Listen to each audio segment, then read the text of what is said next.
निफाड तालुक्यातून वाहणाऱ्या नदीच्या पात्रात गेल्या काही महिन्यांपासून मोठ्या प्रमाणात पानवेली वाढल्याने गंभीर पर्यावरणीय आणि आरोग्यविषयक समस्या निर्माण झाली आहे।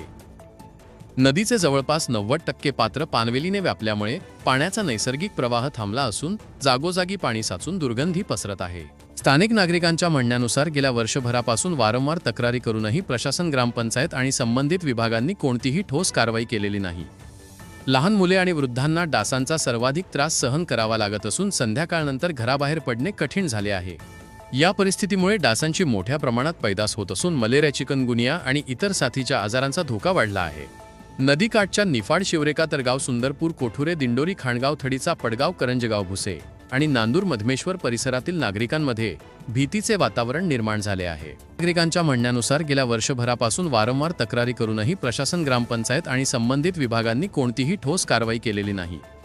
लहान मुले आणि वृद्धांना डासांचा सर्वाधिक त्रास सहन करावा लागत असून संध्याकाळनंतर घराबाहेर पडणे कठीण झाले आहे।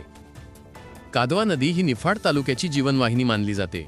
प्रशासनाने तातडीने दखल घेऊन उपाययोजना कराव्यात अशी जोरदार मागणी नागरिकांतून होत आहे।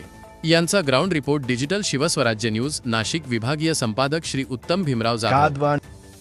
डिजिटल शिवस्वराज्य न्यूज अशा नवनवीन बातम्या पाहण्यासाठी आता चॅनल सबस्क्राईब करा, लाईक करा, शेअर करा।